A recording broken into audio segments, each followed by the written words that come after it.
आप सभी का कृष्णा स्टडी पोर्टल पर स्वागत है। अगर आप चैनल पर नए हैं तो चैनल को सब्सक्राइब करें। तो चलिए चलते हैं आज के टॉपिक पर। आज का टॉपिक जो है वो बहुत महत्वपूर्ण है। अगर ये स्पेशली कक्षा 8 या किसी विशेष कक्षा के लिए नहीं है, अगर आप किसी प्रतियोगी परीक्षा की तैयारी कर रहे हैं तो उसके लिए भी यह महत्वपूर्ण है। तो आज का टॉपिक है वो है परिमेय संख्याओं पर संक्रियाएं। परिमेय संख्याओं पर संक्रियाएं। तो परिमेय संख्याओं में संक्रियाओं की अगर बात करें तो सबसे पहले है परिमेय संख्याओं में योग की संक्रिया। परिमेय संख्याओं का योग, पहली जो संक्रिया है हम बात करेंगे उसकी कि परिमेय संख्याओं का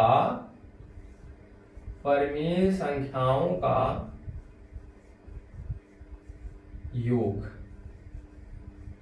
परिमेय संख्याओं का योग, देखिए जैसे आप भिन्नों का योग करते हैं ठीक उसी तरीके से इसका भी आपको करना है। तो चलिए परिमेय संख्याओं के योग के बारे में देखते हैं कि परिमेय संख्याओं को जोड़ते कहते हैं। और परिमेय संख्याओं को जोड़ने से पहले हम आपको ये बता दें परिमेय संख्या क्या होती है। परिमेय संख्याओं से रिलेटेड वीडियो आप नंबर सिस्टम में आपको मिलेगा। उस वीडियो का लिंक डिस्क्रिप्शन बॉक्स में है, आप उसको देख लीजिएगा। लेकिन फिर भी हम थोड़ा सा बताते हैं कि परिमेय संख्याएं क्या हैं। देखिए परिमेय संख्या वो है जिसे P बटे Q के रूप में लिखा जाए। परिमेय संख्या को P बटे Q के रूप में लिखा जा सकता है, या जिसे P बटे Q के रूप में लिखा जाए और जिसमें P और Q क्या हो? पूर्णांक। P और Q क्या होना चाहिए? पूर्णांक, इंटीजर होना चाहिए। P बाई Q में PQ इंटीजर। इंटीजर माने आप समझ रहे हैं ना, माइनस इंफिनिटी, -4, -3, -2, -1, 0, 1, 2, 3, 4 ऐसे अनंत तक। माने शून्य सहित समस्त धनात्मक पूर्ण संख्याएं और ऋणात्मक पूर्ण, माने ऋणात्मक संख्या इधर, धनात्मक संख्या और शून्य तीनों मिल करके, माने ऋणात्मक संख्या इधर, धनात्मक संख्या और शून्य तीनों मिल करके ये बनाते हैं पूर्णांक। तो इसमें कह रहा है कि जो PQ हो, P और Q पूर्णांक हो और Q 0 न हो, Q इसमें 0 न हो। अगर ऐसी कोई संख्या आपको मिलती है तो उसको कहा जाएगा परिमेय संख्या। तो आज हम इन परिमेय संख्याओं के योग के बारे में पढ़ेंगे।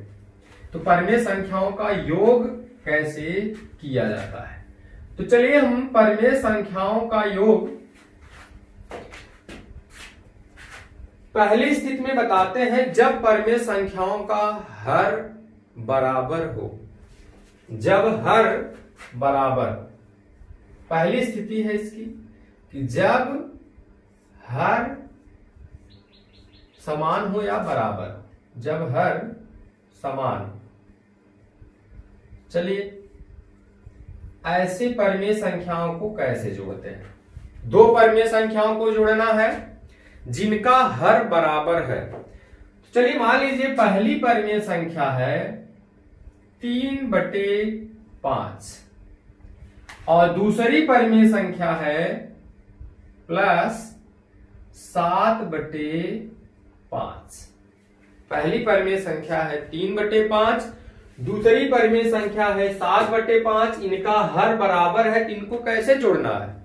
आसान है। अगर ये दोनों 5-5 हैं तो आप सीधे यहां करिए 5 और इसमें इसको लीजिए जोड़, 3 धन 7 हो गया 10/5।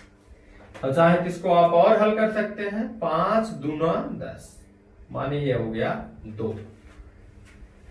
इसी तरीके से जरूरी नहीं दोनों प्लस प्लस ही हो। जैसे कहा जाए इसमें 3/5, ऐसा ही एक एग्जाम्पल लीजिए। फिर चलिए कुछ अलग लेते हैं इससे।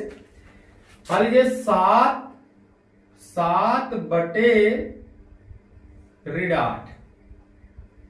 7/8। अब इसमें आपको जोड़ना है 7/8 में 5/8। अब देखिए, अगर हर में ऋण है तो सबसे पहला काम आपका ये होगा कि भिन्न के हर में से ऋण को हटाइए। तो इसके लिए बड़ा आसान नियम है, 7/8 अंश में भी ऋण 1 का गुणा करिए, हर में भी ऋण 1 का गुणा कर दीजिए, प्लस 5 गुणे ऋण 1/8 ऋण 8 गुणे ऋण 1। धन गुणे ऋण होता है तो ऋण 7, ऋण धन हो जाएगा 8, प्लस ये हो जाएगा ऋण 5 और ये ऐसे हो जाएगा 8। अब हर इसका बराबर है, हर बराबर है तो इसको आप पहले 8 लिख लीजिए। तो यहां हो जाएगा ऋण 7 प्लस ऋण 5, और धन गुणे ऋण होता है तो ऋण 7 ऋण 5 डिवाइड बाई 8। ऋण 7 ऋण 5 समान चिन्ह है, जुड़ जाएगा, हो जाएगा ऋण 12/8। यही आंसर हो जाएगा। और हल कर लीजिए, 4 दोनों का लसन, दोनों 4 से कट जाएंगे तो 4 दूना 4 तिहाई 12, 4 दूना 8, -3/2 इसका आंसर आ जाएगा। तो चलिए और एग्जाम्पल देखते हैं। दूसरी स्थिति में देखते हैं कि जब हर समान न हो। और एक बात, अगर संख्या रेखा से इस चीज को हल करना हुआ, संख्या रेखा की सहायता से इसको आप कैसे हल करेंगे, चलिए इस समय उसे देख लेते हैं। संख्या रेखा की सहायता से इसको आप कैसे हल करोगे, यही क्वेश्चन। देखिए आंसर इसका वही आएगा, ऋण 3/2 ऋण 12/8 के रूप में आएगा। तो चलिए देखते हैं कि इसको कैसे लगाया जाएगा। संख्या रेखा की सहायता से इसको आप कैसे हल करोगे। सबसे पहला काम आपका ये होगा कि हर को आप पॉजिटिव करें। तो हर को पॉजिटिव करने के बाद अभी आया था ऋण 7/8 और धन ऋण 5/8, हर पॉजिटिव हो गया। अब अगर संख्या रेखा की सहायता से इसको हल करना चाहें तो कैसे हल करेंगे। सबसे पहला काम है, आप एक संख्या रेखा बना लीजिए। एक संख्या रेखा बनाइए, बीच में यहां आप 0 रखिए।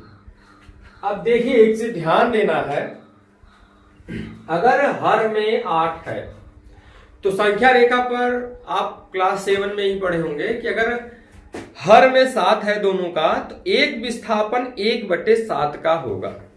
तो अगर एक विस्थापन हर में 7 है तो 1/7, हर में अगर 8 है तो एक विस्थापन 1/8 का होगा।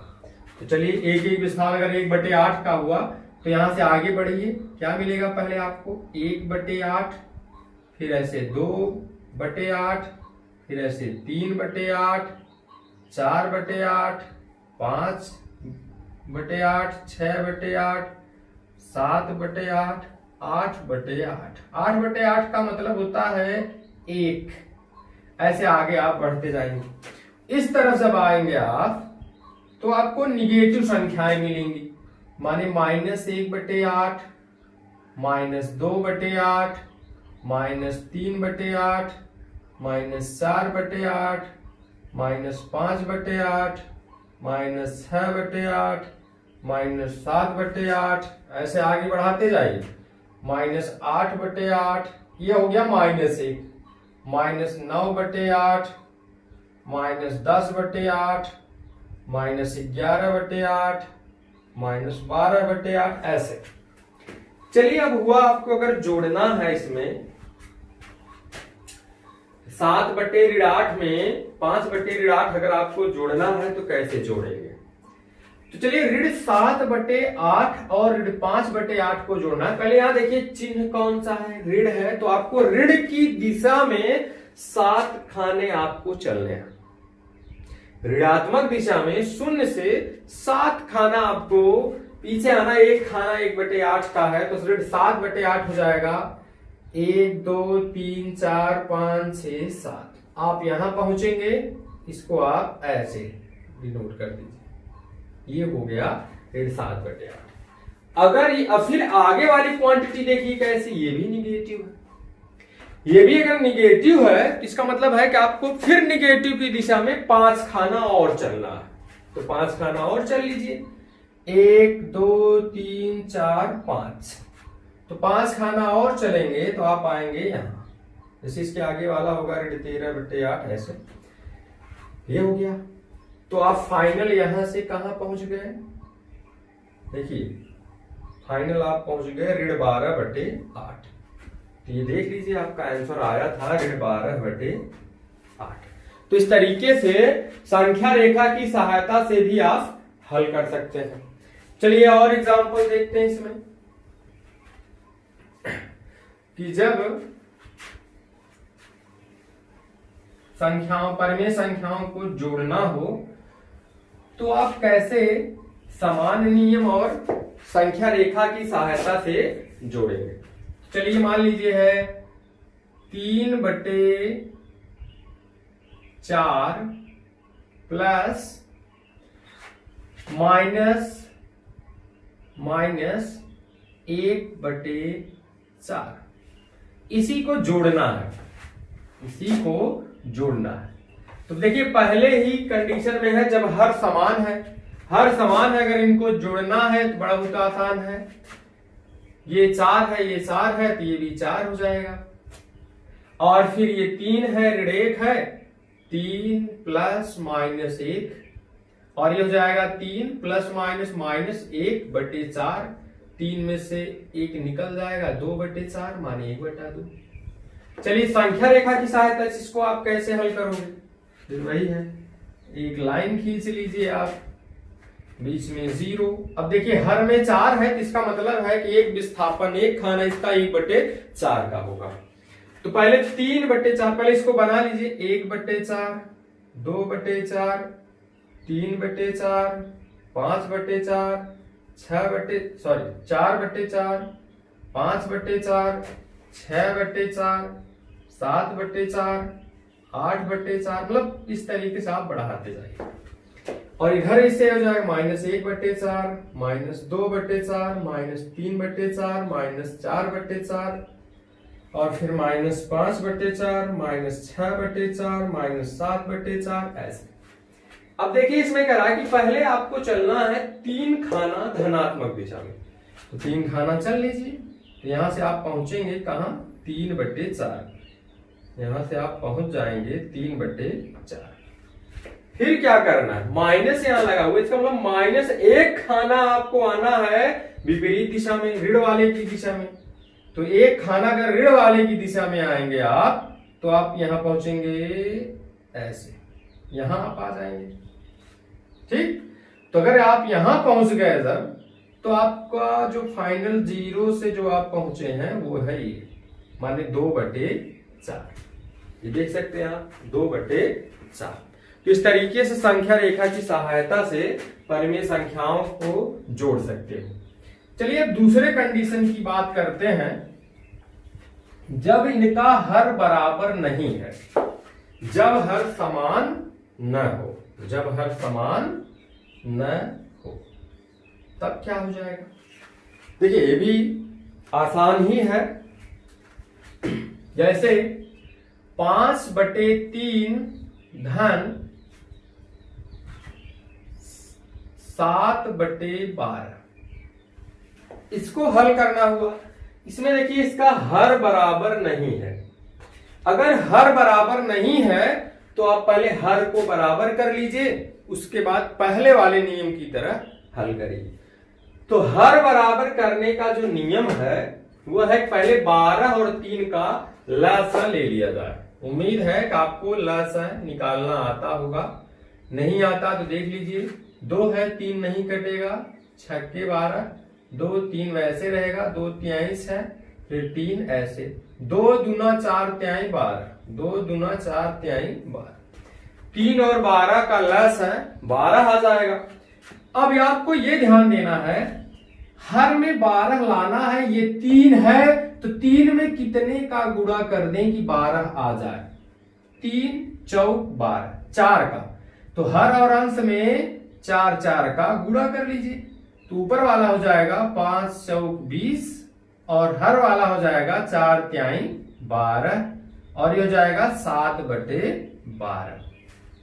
हर इसका बराबर है, हर इसका जब बराबर है तो आसानी से आप जोड़ लीजिए पहले वाले की तरह 20 + 7 20 7 27/12। चाहे तो आप और हल कर सकते हैं 3 9 27 3 चौक 12 माने 27/12 आएगा और चाहे तो हल करके आप 9/4 भी ले सकते हैं। संख्या रेखा की सहायता से भी इसको फिर वैसे 20 खाना फिर 7 खाना बढ़ा करके आप 27/12 निकाल सकते हैं।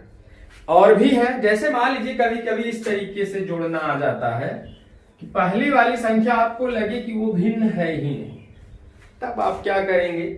जैसे मान लीजिए आ गया 8 + 2/3।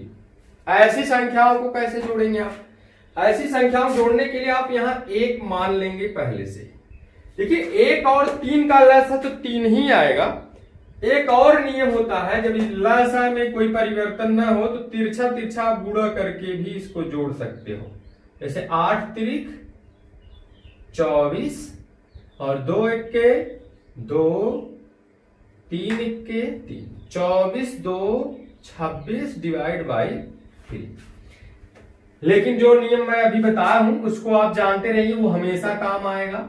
ये भी काम आएगा, लेकिन कभी कभी जब लस है बहुत छोटी क्वांटिटी मिलेगी जबकि गुणनफल बहुत बड़ा हो जाएगा, तो उसके लिए ये दिक्कत होगी। अब जैसे 3 और 1 का लस है, क्या होता है? 3 आएगा।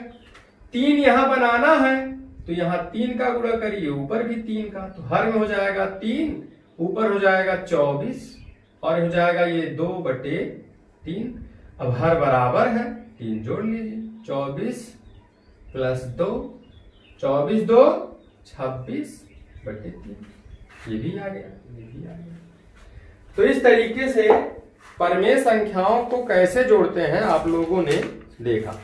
चलिए परिमेय संख्याओं पर योग के लिए, योग संक्रिया के लिए प्रगुण की बात करते हैं। इसमें कुछ प्रगुण है परिमेय संख्याओं में। परिमेय संख्याओं में योग संक्रिया के लिए, योग संक्रिया के लिए, योग संक्रिया के लिए प्रगुण।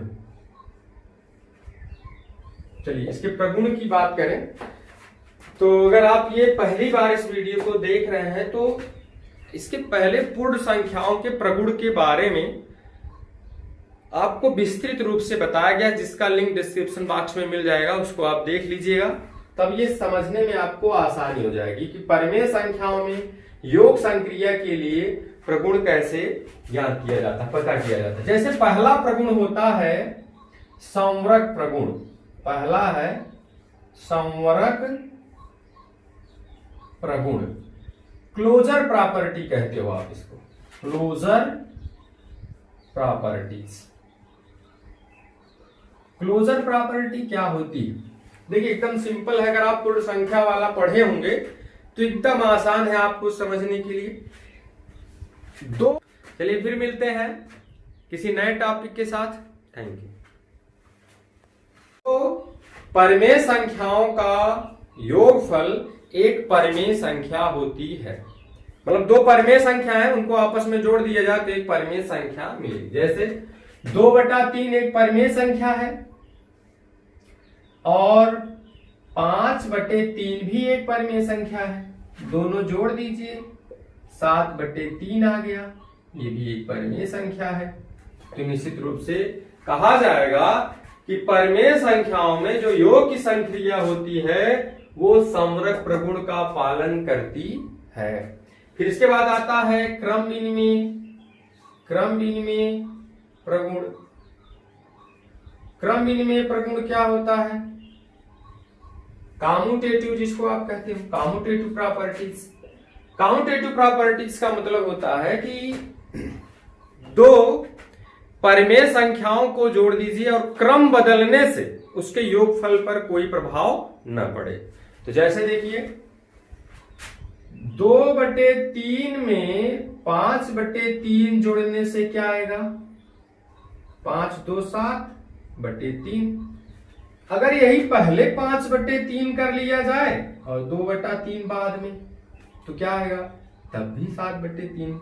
क्रम बदल गया जोड़ने का, लेकिन योगफल उसका वही आता है। इसलिए कहा जाएगा कि परिमेय संख्याओं में योग संक्रिया के लिए, परिमेय संख्याएं योग संक्रिया के लिए क्रम विनिमय प्रगुण का पालन करती है, क्रम विनिमय प्रगुण का पालन करती है। तीसरा जो आता है वो है साहचर्य प्रगुण, एसोसिएटिव प्रॉपर्टी, साहचर्य प्रगुण। साहचर्य प्रगुण क्या होता है, यही 2 संख्याओं की जगह पे 3 संख्याएं लीजिए क्रमवार, उसमें से कोई 2 पहले जोड़ लीजिए तो इसके योगफल पर कोई प्रभाव नहीं पड़ता है। जैसे यही फिर एग्जांपल लीजिए आप, 2/3, 5/3, एक और ले लीजिए 4/3।